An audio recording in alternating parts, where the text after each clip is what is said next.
It used to be called a green card. It's no longer green, but it can still mean a lot of green cash for those who are selling counterfeit cards. And you can help catch a man who tried to take advantage of that tonight. My goal is to inspire the other kids that are out there and saying, hey, if you have a goal, stick to it. Don't let anybody tell you can't. It's been his dream to serve in uniform and serve the community. The obstacle this man had to overcome to become a Bexar County lieutenant, and why some of the inmates believe he might be some kind of superhero. And we have all logged on to WebMD for some reason or another, but meet the teenager who tried to make a career of it and actually opened a medical clinic without being a real doctor. They say you did what? South Texas Most Wanted starts right now. On any given day, there are more than 20,000 open warrants in Bexar County alone. You can make South Texas a safer place. Make the difference. Make the call.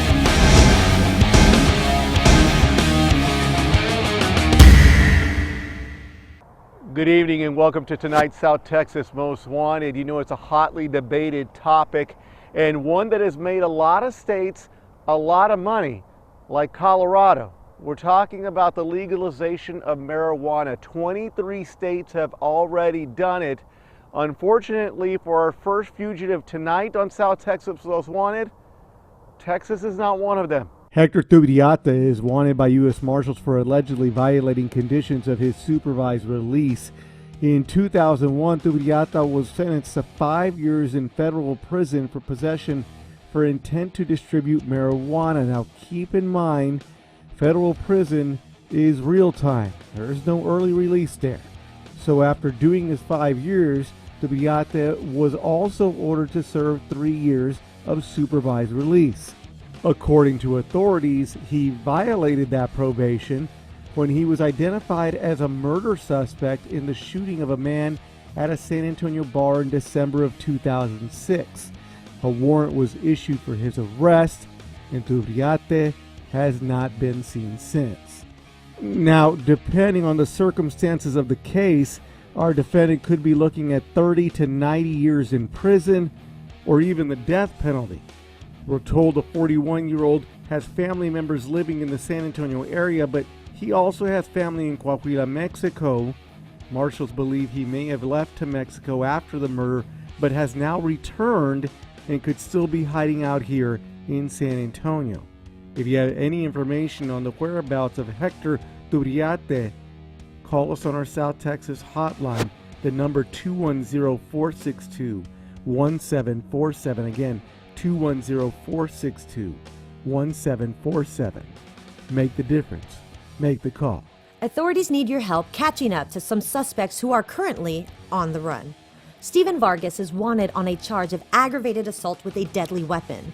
In one incident, authorities say back in August of 2014, the 35-year-old was one of 3 men who tried to buy a case of beer at the East Houston Food Mart. When they did not have enough money, the clerk decided to take a beer and call it even. Allegedly, a short time later, the group returned and started firing off shots at the store. The clerk returned fire, hitting one of the suspects, and police eventually caught up with them. Steven Vargas posted bond and hasn't been seen since. Sources say he hangs out in the Ingram Park Mall area, moving from motel to motel, but his last known physical address is on Acme Road on the west side. And authorities are also looking for Felix Serna, and they have 3 good reasons to want to get him off the road. The 45-year-old has skipped bond after he has been charged with his 3rd DWI. A 3rd DWI conviction in Texas automatically gets you a minimum of 2 years in prison, maybe up to 10 years and a $10,000 fine. The state will also suspend your driver's license for 2 years. Not that you would need a driver's license considering you are in prison. His last known address is on Whitman Avenue near South Park Mall. If you know anything about these suspects, give us a call on our South Texas Most Wanted hotline at 210-462-1747. Again, that's 210-462-1747. You can make South Texas a safer place. Make the difference, make the call. For South Texas Most Wanted, I'm Vanessa Gallegos. It's been a huge campaign issue and one that still seems to divide the country, and people like our next suspect seem to keep it in the spotlight. We're talking about illegal immigration cards. Where are they made? Who gets these? You can help find out tonight. Sergio Alfredo Arguero is wanted by U.S. Marshals for having an active arrest warrant for allegedly violating the conditions of his supervised release, what we used to call parole. In April of 2010, Arguero was sentenced to 5 years probation on charges involving possession of a counterfeit alien registration card.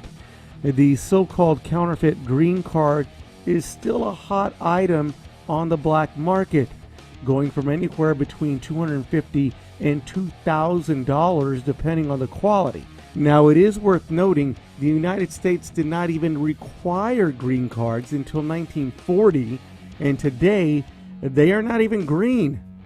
But immigration officials insist they are the most secure they have ever been.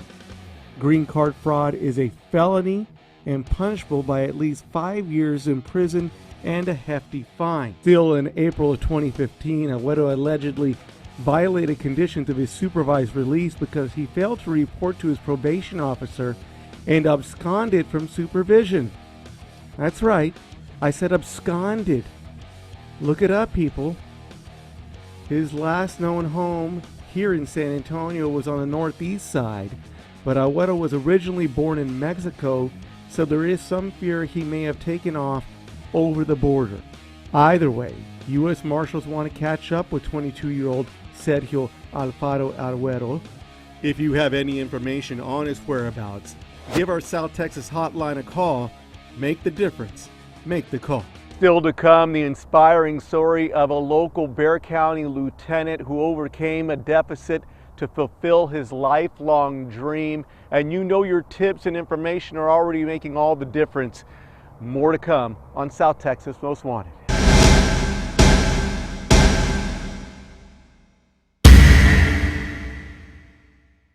Went over it several times in my mind. Was this the right time for me to retire? Goodwill really wanted to help the veterans that were coming out, and they offered me the chance to go down there and become a part of it. It was a veterans assistance program. It's helped me to reach my goal of becoming a financial counselor. Your goodwill changes everything. Who helps a hero? Who tells the story of their scars? Our freedom is defended by the sacrifices of a courageous few. Who helps a hero? We all do. The Gary Sinise Foundation serves America's defenders through entertainment, the construction of smart homes for our wounded, and by encouraging others to support the veterans within their communities. We enjoy the benefits of their sacrifice and service each day. It's time we serve them. Find out how you can help at GarySiniseFoundation.org.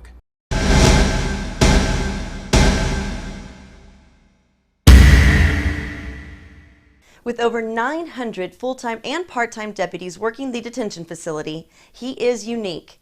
Lieutenant Corey Maciel was born profoundly deaf, but that did not keep him from achieving his dreams to become a correctional officer, and it makes him one of our South Texas difference makers. It all started in 1972, 5 months before I was born. My mom gets the heads up on the pediatrician that I'm more than likely going to be born with multiple different disabilities, including cerebral palsy, mental retardation, blind.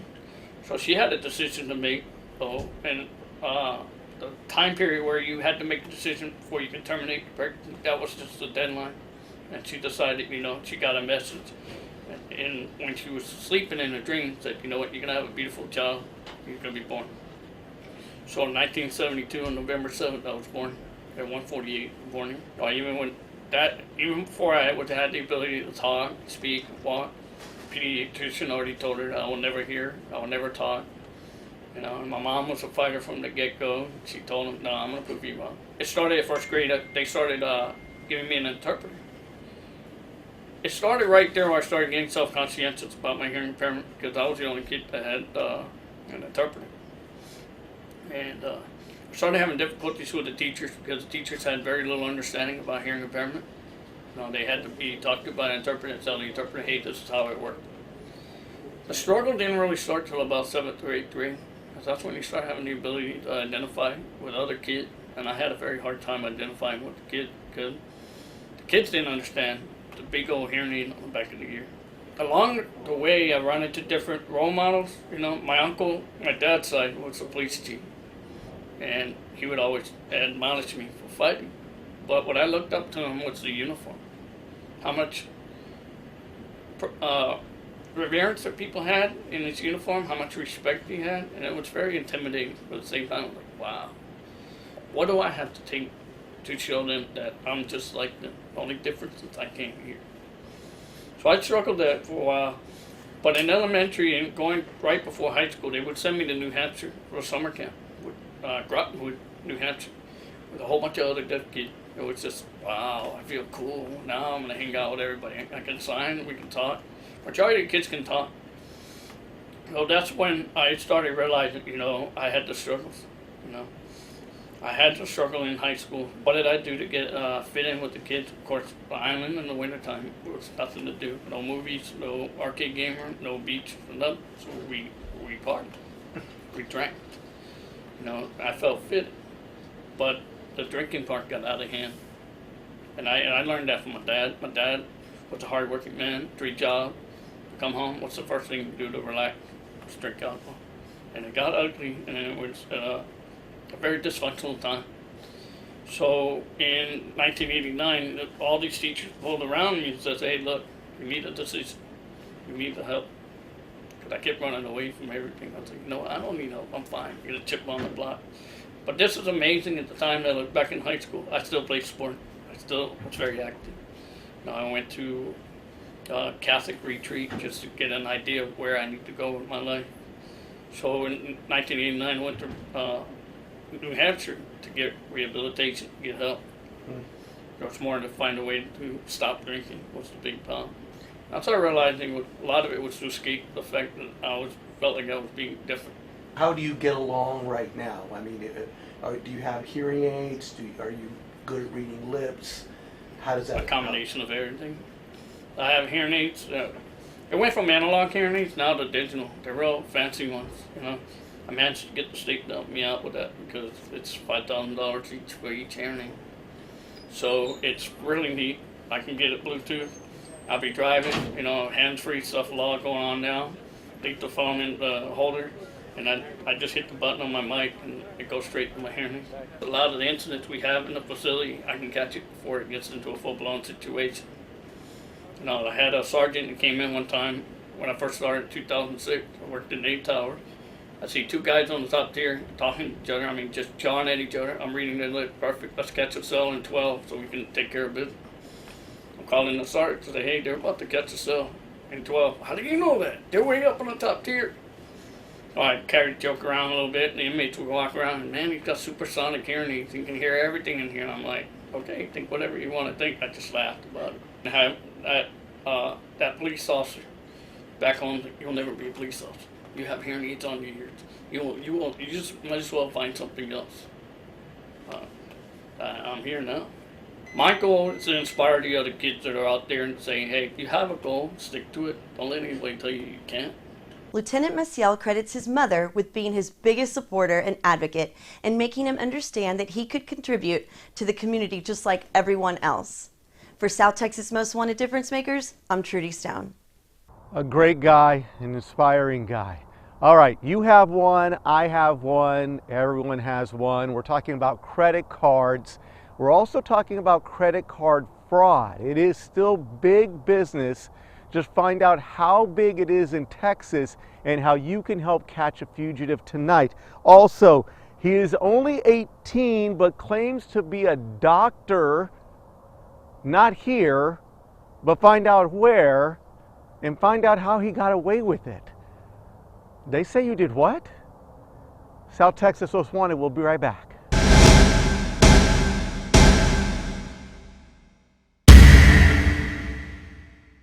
Only Film Flickers brings you the latest Hollywood trailers, special sneak peeks, and behind-the-scenes looks at the biggest stars. And it's also the only place you can win exciting prizes right there in your living room. Join us for Film Flickers. Sunday night at 9 on the CW35. Most party fouls are pretty dumb. But if you decide to drink and drive underage, you could lose your license and your freedom. Underage drinking and driving, the ultimate party foul. Coming out of the military, it's really hard to try and find a job. A little fearful of how I was going to take care of my family at that point. Through Good Careers Academy, I was able to find a direction and be able to get into a pharmacy tech program. Your goodwill changes everything.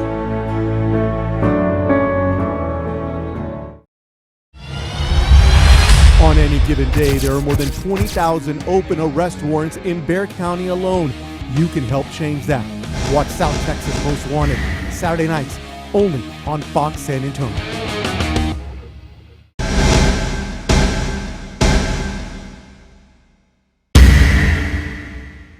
Nathan Roddy is wanted by U.S. Marshals for having an active arrest warrant for allegedly violating the conditions of his supervised release.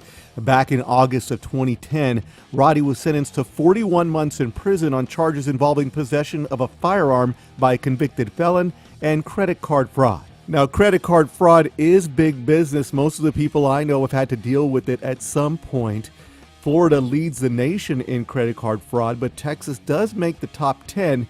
Now, in case you're wondering, the states with the least credit card fraud, North Dakota, South Dakota, and Hawaii. Just in Texas, credit card fraud costs people more than $100 million a year. Now, those new credit cards with chip technology are supposed to help with the problem, but experts warn those chips do not protect you online, which is where most credit card fraud is committed. In Texas, even holding a credit card without permission that you know does not belong to you is considered a crime. What kind of a crime? It's actually a felony, punishable by 6 months to 2 years in prison. However, if the crime is committed against an elderly person, that punishment goes up. Now you're looking at a third-degree felony and 2 to 10 years in prison. Back to Mr. Roddy. He served his time and was on supervised release. In September of last year, Roddy allegedly violated his parole when he was arrested by San Antonio police for being in possession of a firearm and evading arrest. After being released on bond, Nathan Roddy has not been seen since. Roddy has a criminal history including assault and illegal drug use. His last known residence is on the northeast side. U.S. Marshals do consider him a dangerous criminal, so if you know anything about his whereabouts, call our South Texas Most Wanted hotline at 210-462-1747. Again, 210-462-1747. You can make South Texas a safer place. Make the difference. Make the call.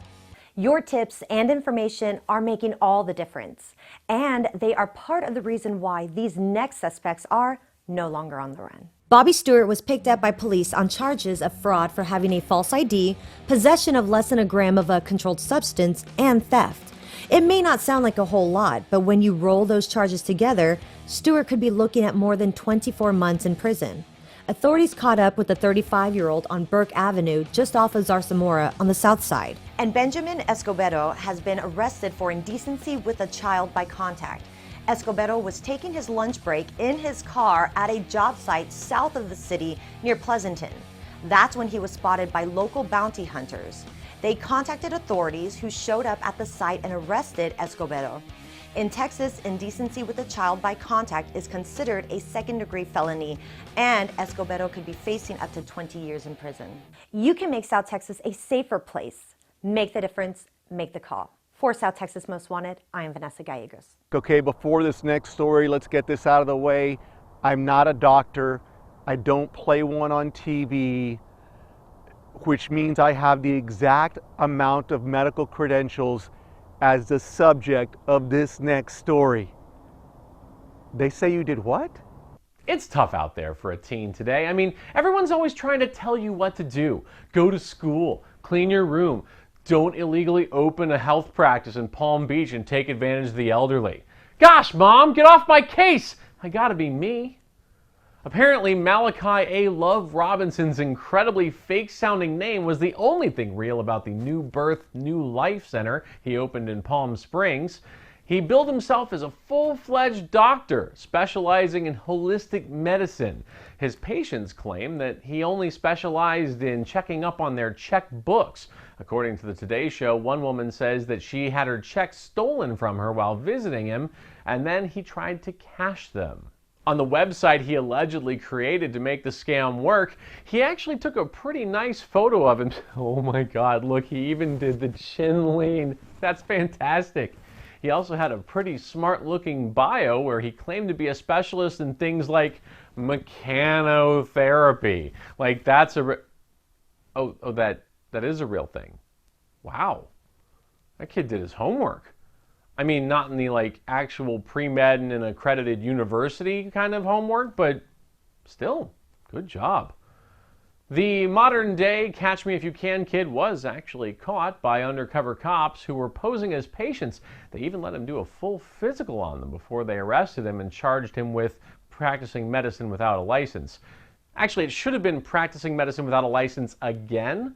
Apparently, he tried this stunt before in 2015 and made it in the hospital for an entire month before he was found out.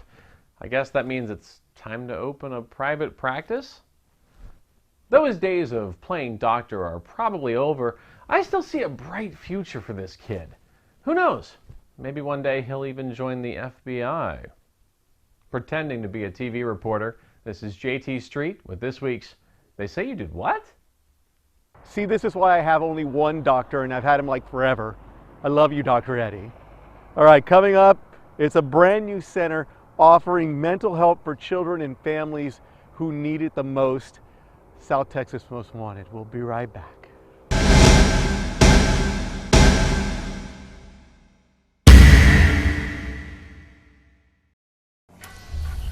You're a numbers guy? Let's talk stats. More than 220,000. That's how many American men will be diagnosed this year alone with the second most common cancer in men, prostate cancer. That's 1 in 7 men. 1 in 5 if you're African American. 1 in 3 if you have a brother or father that's been diagnosed. Do you know your stats? Talk to your doctor about your prostate health and visit knowyourstats.org today and stay in the game for life. Most party fouls are pretty dumb. But if you decide to drink and drive underage, you could lose your license and your freedom. Underage drinking and driving, the ultimate party foul.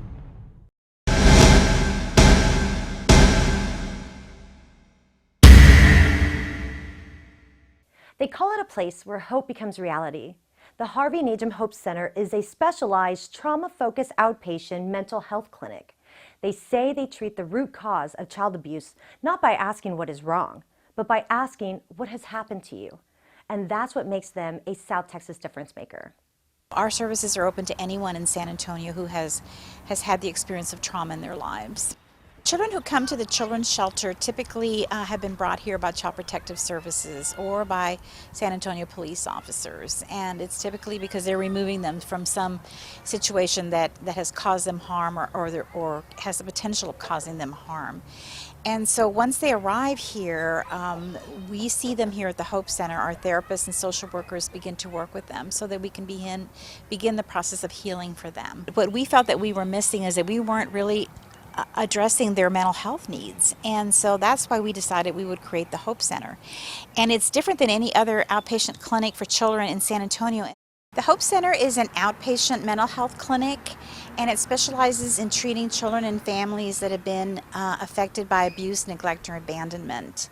And so what we are designed to do is help to heal trauma, which is what happens when abuse or neglect or abandonment happens to children. And it should be pointed out, I mean, people who don't have health insurance and the like, I mean, is this free? We are actually seeking grants to help people that don't have insurance, and so we will not turn anyone away. We want people to get help. I hear those children's voices in the background.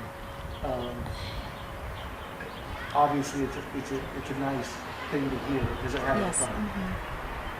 But I guess in a perfect world, they wouldn't be here. That's right. I mean, children are very resilient, and so even though they've experienced some adversity in their lives, you know, their natural state is to be happy and joyful and playful. But what we do know about trauma is that what you see on the surface is not necessarily what's going on inside. And we do know that trauma affects children with their behavior, with their emotions. It can set them back developmentally. Children that have experienced trauma without the appropriate intervention don't have positive outcomes in life. They tend to get behind in school. They have difficulty controlling themselves. As they get older, they may experience depression and anxiety. It's not a short-term treatment. It can take up to 6, maybe 9 months to complete the process. And then our social workers work with the entire family, because we know that trauma affects the whole family. It's not just a child that's been impacted, it's everyone in that home. Personally, how do you, whenever you see a family come out on the other side, how does that make you feel? Oh my gosh, it's the most rewarding feeling in the world. That's why we do what we do. You know, our passion is helping people. And the process is just remarkable. I mean, it truly transforms people's lives. And there's just nothing more rewarding that a person can do, I don't think, in my mind. The Najim Hope Center is open to any child or family that has been traumatized by abuse, neglect, or abandonment. And they follow these families for up to a year of treatment to make sure there is not a relapse. For more information on the program, call our South Texas Most Wanted hotline. And if you know of anyone who is making a big difference in South Texas, let us know. For South Texas Most Wanted, I'm Vanessa Gallegos. The Najim Hope Center works with the UT Health Science Center campus to guide families through this process. We'll be right back with some more South Texas Most Wanted.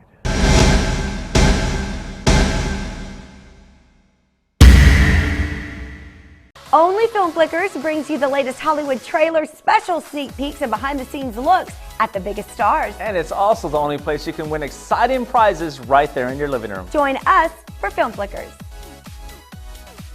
Sunday night at 9 on the CW35. Most party fouls are pretty dumb. But if you decide to drink and drive underage, you could lose your license and your freedom. Underage drinking and driving, the ultimate party foul. Went over it several times in my mind. Was this the right time for me to retire? Goodwill really wanted to help the veterans that were coming out, and they offered me the chance to go down there and become a part of it. It was a veterans assistance program. It's helped me to reach my goal of becoming a financial counselor. Your goodwill changes everything.